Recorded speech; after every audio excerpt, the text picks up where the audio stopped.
All right.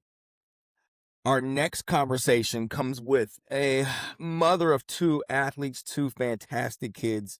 One is playing at Clemson right now. Another is playing at All Saints High School in Polk County.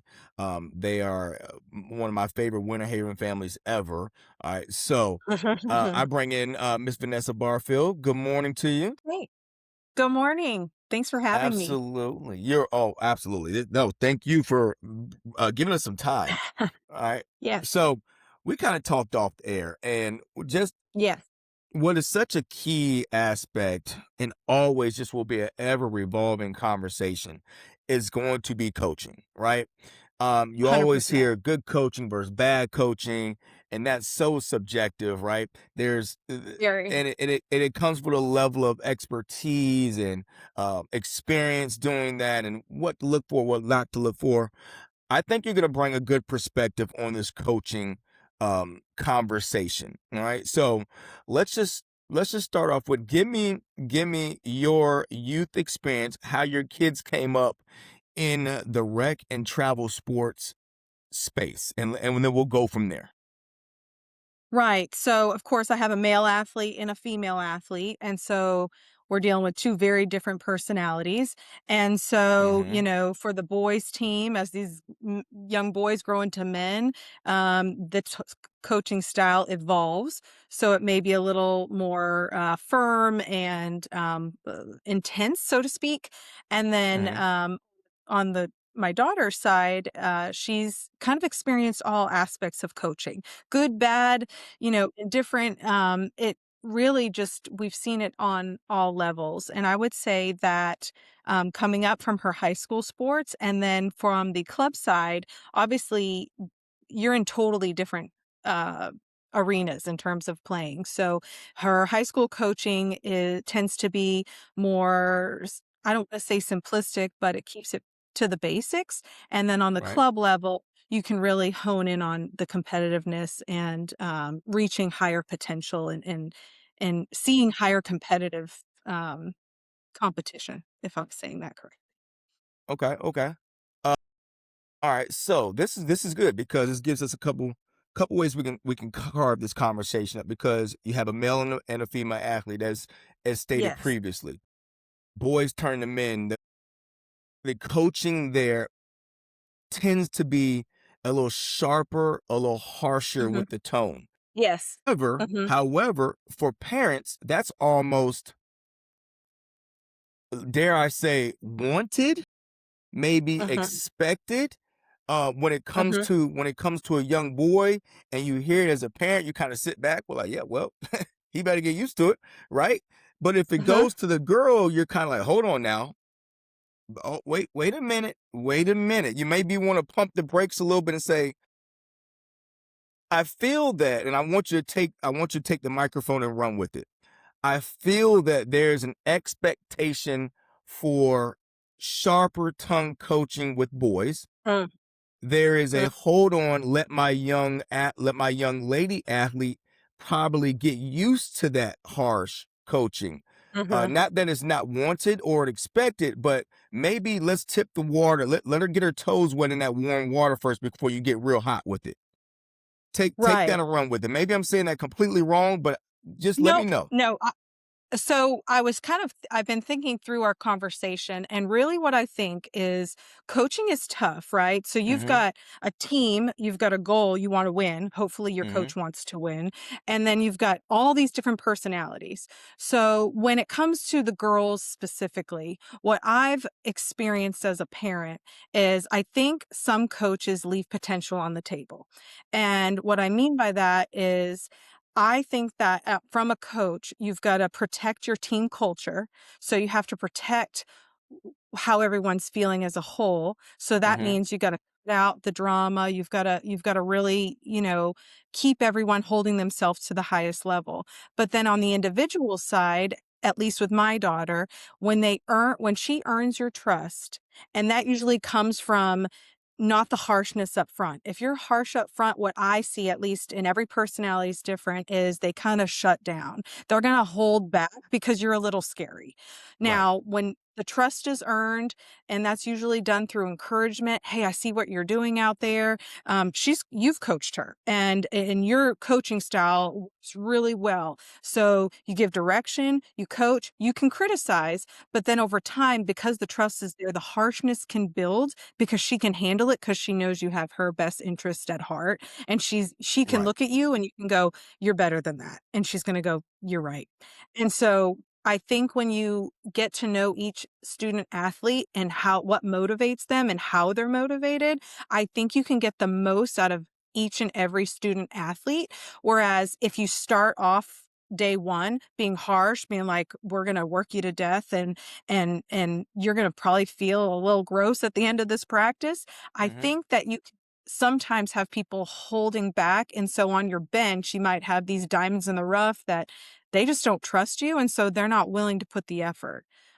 For my daughter specifically, when she trusts you and she knows, she builds confidence and she will be your hardest working player every Hmm. time. So I think that coaching, now the boys are different, right? The harshness, like you said, I do think they can. I think it needs to be a balance. So how do you balance the intensity with the encouragement, but still have them pursue the competitiveness to win? And you need Right. to learn to lose, but how you manage that from a coaching perspective is challenging. I know from as a parent on those drive homes, you got to read a room and you got to know what Hmm.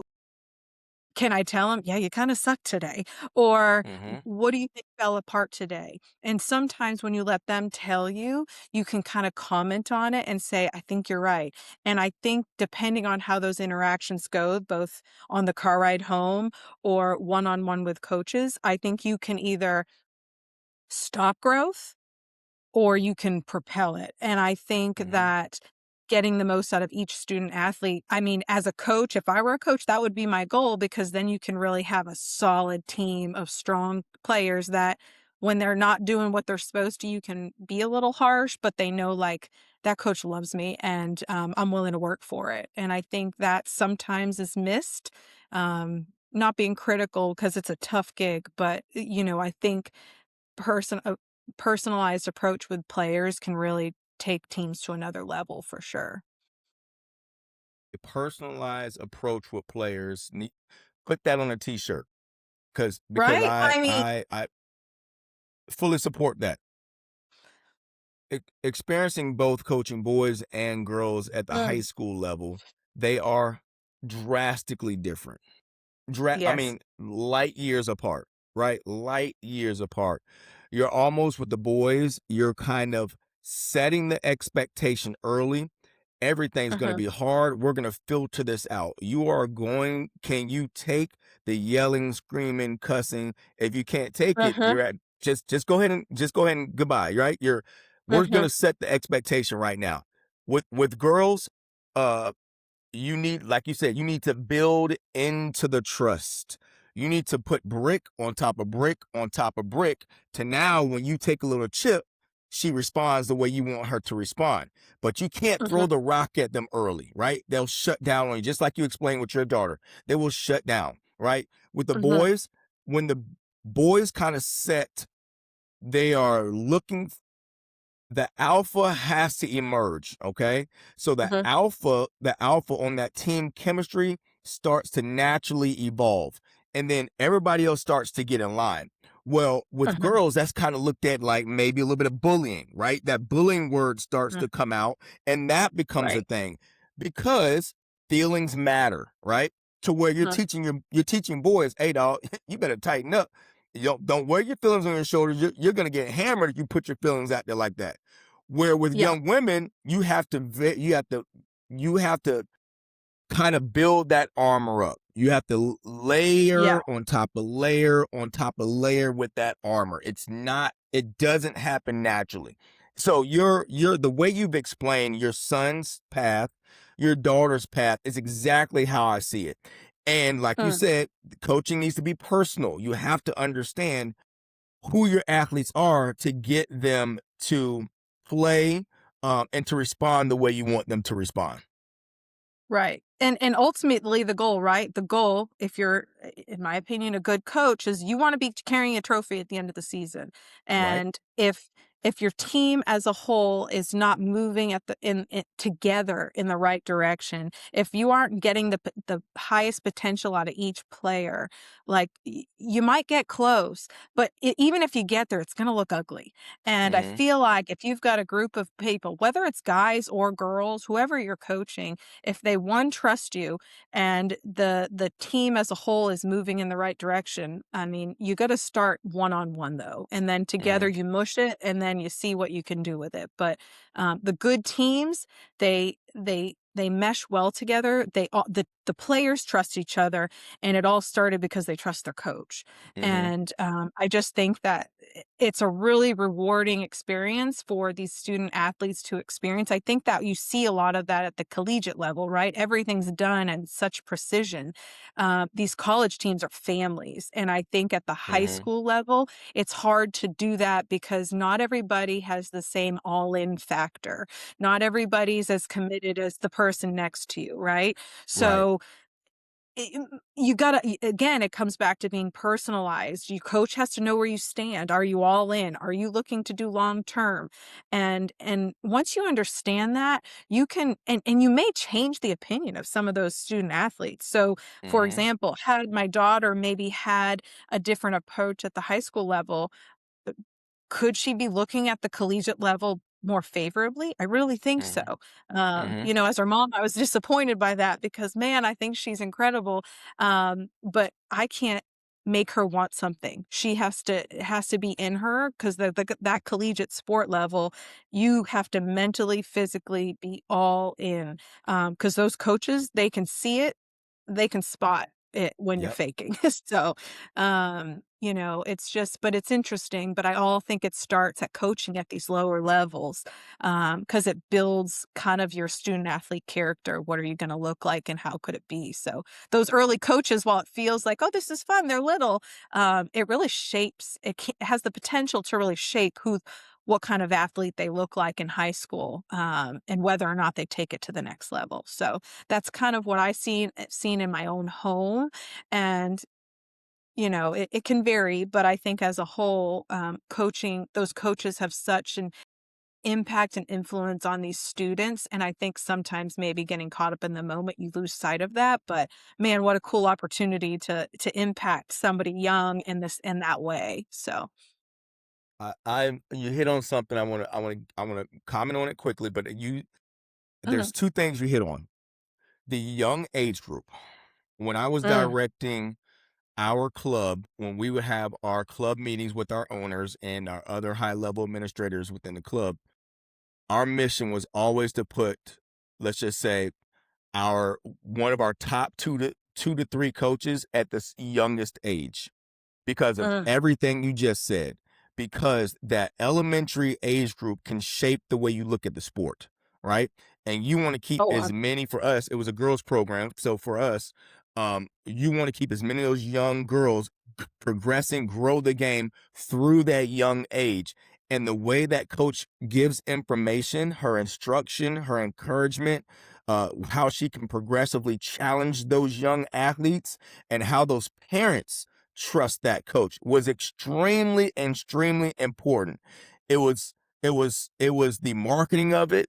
It was the purposeful placement of a certain coach with a certain team because the young elementary age group and early middle school age group is extremely impressionable.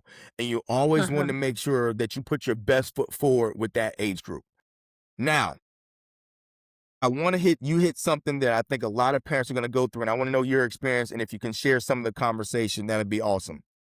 When your daughter went through that stage where she was like, I think I'm changing the avenue of the way I see lacrosse, and I don't necessarily know if I want to take it seriously in college. When you mhm. guys, I don't want to say seriously, but I don't know if I want to be, a scholarship athlete on a lacrosse team in Yes. college. Mhm. Tell me, give me some excerpts of that conversation. How as you as a mother directed the conversation? What feedback did you give? Like, if you could, without being too personal and hanging her out to dry, Yeah. No, because there are she's gonna be good. there are gonna be other parents that are gonna go through the same conversation. I think this is Mhm. critical. Yeah. So one thing that I try to remind myself is this is not my experience. This is not going to be my college life. I did college, I did the way I wanted to, and I had a good time. Okay. So I want this to be hers. And at the end of the day, I don't want her to look back and be like, my mom and dad made me do that. Like I felt like I had to do it because my mom and dad put so much pressure on it. The college level athletics program, whether it's club, whether it's D1, D2, you have to want to be there. You're an adult, so mom and dad aren't making you, I mean, in most cases, aren't at home setting up your practice stuff, giving you snacks, making sure. So in my mind, I reminded myself, I'm not going to be there being like, you're going to be late to practice. This has to be all her. And so we were all in. We were going to recruiting camps. We were doing all the club. And for a club, just for us, we were driving an hour, hour and a half just to go to practices. So I was sacrificing time. It's expensive. And so we would have those open conversations. And we always told her, if you want this, you're supported. We will get you there. But if that changes, you need to tell us because, money is a resource that we guard. And so you need to know that if you're just doing this but you don't really care, we need to have open communication. That being said, so I essentially was letting her drive us where she wanted to go. I have the Right. money to do it. We're going to support you. When she started to peel back, I don't know what I want to do. My first conversation was asking questions. Well, why do you feel that way? I was determined to not let a bad season because of poor player interactions be the reason for that, although I Okay. knew that was happening. So we kind of dialogued about that. We dialogued about just the truth of life, that some people are hard to be around and how that's life, right? So it's going to be a skill set to navigate hard, difficult people. Right. Um, and the importance of not surrounding yourself with those kind of people long term. But also, what I did is I told her to call her coach. I'm pretty sure Mhm. she came and chatted with you, and I said you're Yep. going to have to come clean with Coach Preston, and I think she may have even spoke to her other club coach as well, Coach Tori. And I just basically told her, you need to confide in them with what you're feeling. You need Yep. to hear them for what they think, and then you need to digest it for yourself. And Right. so she went through that process. One, we're teaching great life skills, in my Yep. opinion. Yep. She's having to go have a hard conversation with people that she looks up to. It'd be like going to tell your boss something really challenging. Mhm. And that's hard to do. So you're teaching her confidence. But again, there's already been a trust there. She trusts Mhm. Coach and she trusted her club coach. So they created an environment where she could go to them and tell them something that really y'all probably weren't super thrilled to hear, right? Because Mhm. you've been training with her and you want to see those results go as high as they can. Yep. So our conversations were listening, just giving advice on like, don't let one situation impact this. Um, and just not closing the door on it completely. We still have that conversation with her today. Where she's landed is, she sees Big Brother, playing up at Clemson at the D1 club level. He's traveling, he's got a team, he's got all of the things, but, those D1, D2, sometimes they have, like, an ownership of you, so to speak, and he doesn't deal with that, Yeah. at that level. So she's kinda seeing what he's doing, she's seeing the perks there, and I think that's the direction she's gonna go. So, supportive, um not being the one to tell her, "I'm sorry, we've put all this money in here, this is what you're doing."